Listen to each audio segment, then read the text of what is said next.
Yeah, this was really the heart of Westminster.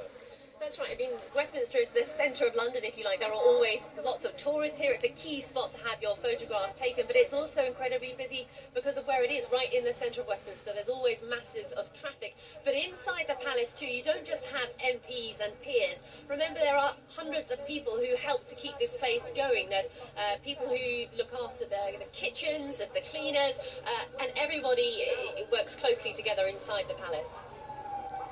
Ellen, we're just going to try and show you, just over on that side of the road, you might be able to see some school children who are being escorted away from the Palace of Westminster by the police. Obviously, a very traumatic day, confusing and bewildering, no doubt, for them to have been caught up in all of this chaos.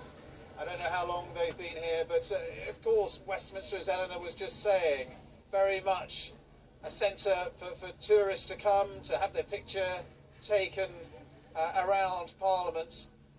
So let's just bring back in Eleanor Garnier, my colleague, political correspondent. Eleanor, really, it's just, Westminster is such a busy place all the time, not just politicians, but tourists, people coming just to have a look at Westminster. And school trips too, and there's a relatively recently opened visitor centre, and that's perhaps where these young people, these pupils have been. It was opened quite recently. It gives people a chance to find out what Westminster's all about, and there are always school trips coming to learn about democracy and the way Westminster works. So yeah, it's not just MPs and peers that will have been caught up in this extremely serious incident. It's members of the public, school children, as we've just seen, but also other staff inside the Palace of Westminster. And there will be people who are friends and have family members who work in the palace who will have been worried this afternoon, worried about the safety of everybody inside the Palace of Westminster. But MPs that I've been speaking to have been praising the police, praising how quickly they acted and they managed to close down the situation as we understand it. I was told MPs were told to stay in the rooms that they were in, to move away from the windows, and then gradually, as time went on, they were moved to be in bigger groups together, then eventually moved into Westminster Hall, where I'm told there were around 500 people.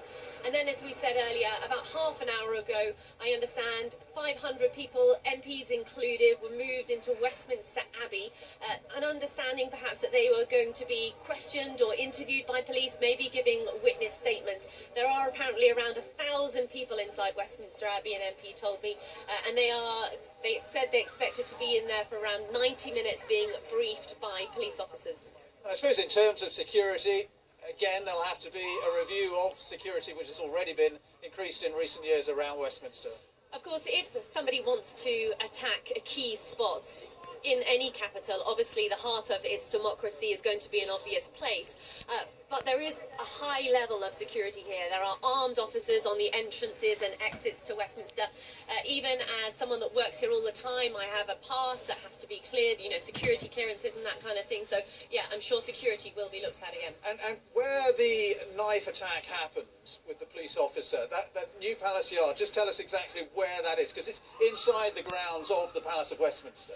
Yeah, it's an area that is behind the railings, if you like. There are high railings there, and there are entrances for cars to come in and out of Westminster. Armed police always on that entrance and exit, and there are bollards that come up out of the pavement. So as cars go in, they are checked, and then they are obviously able to come out again as well. There is a car park underground in Westminster, so that's why the cars go in there. But the road between there, so where this car appears to have crashed up onto the pavement, the road there is a road between where the MPs have their offices. It's a building called Portcullis House. It's a relatively modern building, but it is a real heart of where MPs gather and meet and talk to each other, and journalists too. That's where their offices are, and they are able to get from Portcullis into the Palace of Westminster actually underground. So they don't always have to cross the road, but clearly this attack has happened in the most central part of Westminster. And for all those living and working around here, traumatic day. I mean, just to hear gunshots, you know, I know people thought at first it might be a car backfiring, couldn't quite believe this might be some sort of attack. Yeah, I spoke to somebody that works for an MP straight away. They said they'd heard 3 what they thought were gunshots being fired. And of course, this doesn't just impact those inside the palace. I've been here all afternoon, and as the journalists have been arriving here, you've seen school children obviously leaving school and trying to get home, members of the public coming to ask us what's going on, tourists too saying, you know, we wanted to go and see Parliament, what's going on, why is everything stopped?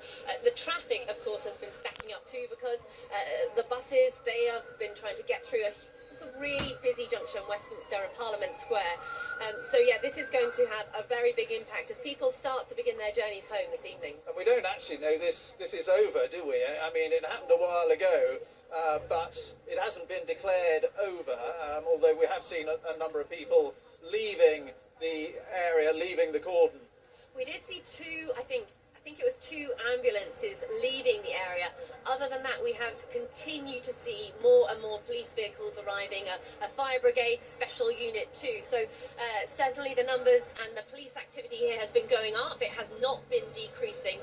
So as to whether the incident is completely over or not, we simply do not know. But MPs have been telling us that they are impressed and they are appreciating how quickly, and here we are, some more police units coming in behind us, but MPs praising the police and how swiftly they acted. David Cameron, I think, has relatively recently tweeted saying his thoughts are with all those that have been affected, as did the Labour leader Jeremy Corbyn, who said his best wishes were with those who had been affected and who had been injured in this incident. Yeah, and just reading a tweet actually from Philip Hammond as well, saying he's been shocked by what has happened and his thoughts with those with the victims of this horrific incident. I know that David Cameron has said that those seeking to attack our democracy with these barbarous methods will never win. And of course, you know, this is the early stages of this incident. There is going to be a huge amount of reaction. You mentioned security. Will that be stepped up? Will it not?